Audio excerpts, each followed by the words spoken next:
It's interesting how many conversations I have with people who have sacrificed their dreams for the pursuit of something which appears to bring with it the promise of stability, only to wind up miserable. And I think of how many of us are discouraged by the people around us, by society, never to pursue the things that we love or want to pursue because we're told that there is an inherent value in them. And so we listen to an external voice, all the while having this internal voice that says, that's not right for us.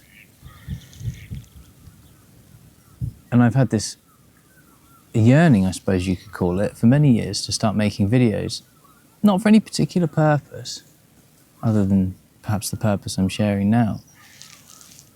And I've ignored that, and I've ignored it, and I've ignored it. And I've got to a point in my life where, as I've mentioned on other videos, I haven't been working for several months. I've been doing the coaching thing part-time, and it seems to be turning into something a bit more of a full-time basis now, thankfully.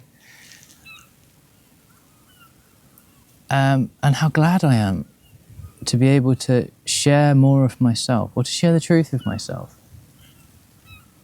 Not because I want the appreciation or the validation from anyone else out there, but because it's my way of speaking the truth as it appears to me, without having to fit it into some kind of corporate box, which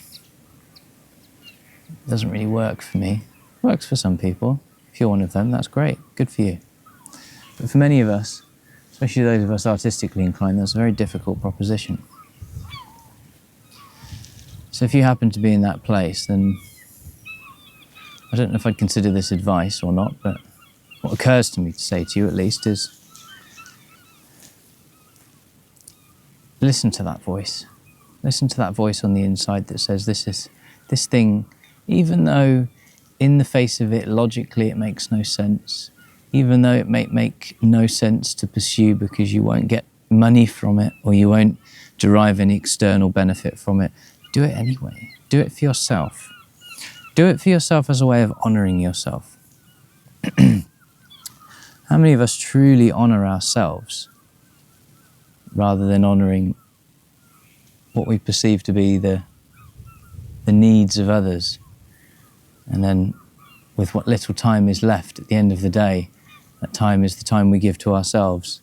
When we're exhausted and we're spent and we have nothing left, rather than spending the first portion of our day in the mornings and the evenings and perhaps even other parts of the day, reflecting on what's really important to us and carving out periods of time wherever we can to pursue those things. Do it as much as you can. Do it as much as you can without having a negative impact on the life that you have, and see how much of a difference it makes for you to be honouring your own joy and passion and love, irrespective of what the world thinks. And my reflection is very much just like that. It's being able to sit in places which are quiet, which I've never explored before, where there is natural unfoldings in front of me, and I'm able to just watch them in real time and be reminded that we're the only species in this world who seems to think that we have to have everything figured out, that we have to have a plan and structure and pattern. And we need to convince everybody else that we've got it all figured out, when on the inside we feel anything but convinced of our own sense of direction. It's ironic. The reality is no one knows what they're doing. And that's okay. That's the thing. And when we're following joy and passion, we don't know where we're going. We don't know what it will lead to. I can say it will probably lead to more of the same. Isn't that a good thing, right? Have some time in your life where you're able to pursue the things that you want to pursue. And I've lived in denial of that for so many years. And when you live in denial of your true nature, which wants to find its own natural expression through the things that you do, which you're called to do, and you live in denial of that, then you end up living this kind of half-life where the only enjoyment that you get tends to be in a chocolate bar or in an alcoholic drink or in other things. And it's not to say that those things necessarily are inherently bad, but when you're using them to make up for a lack of joy in your life, that's unfortunate. And all of us deserve to experience joy. You may find that interesting for someone who helps people with stress, but the thing is, it takes so many forms. And I've said this before, there isn't a one-size-fits-all approach. Some people are stressed because they're living with a story that creates resistance to the circumstances they find themselves in. Others experience the stress of an unfulfilled life because they know they're destined for more, but they don't have the courage or the encouragement to pursue that. And my mission, personally, is to change that. My mission is to help as many people out there, including you, realize that you are enough and that you are worthy of pursuing the things that you want to pursue, because you are put here to experience the joy and the love and the fulfillment of being in a human body. You're not here to experience suffering. You're not here to experience being shut down or being told that you're not good enough or that you can't do it because of your age or your gender or your location or your capacity.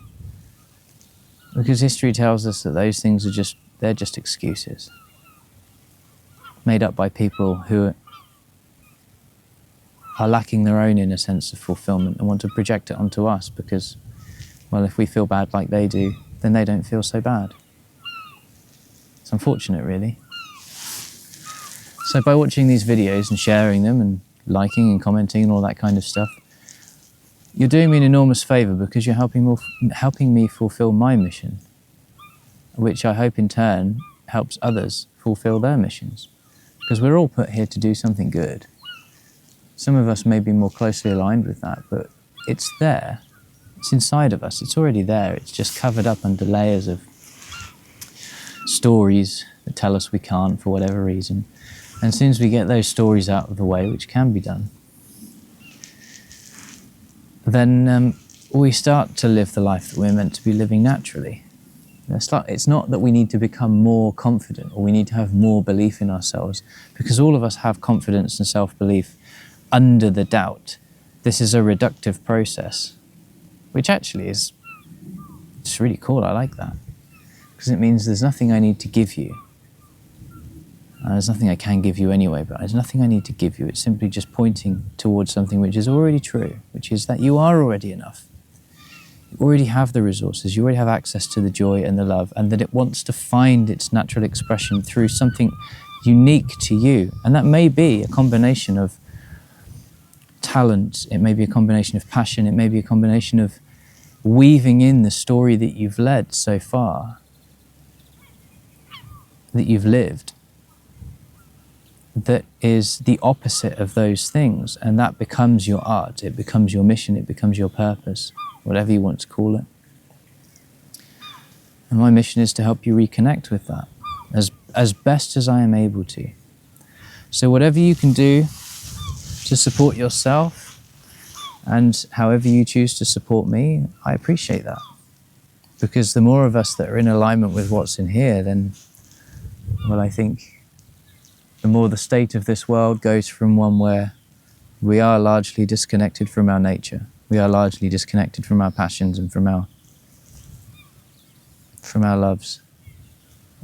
The state of the world starts to become elevated and it starts to be more aligned with truth.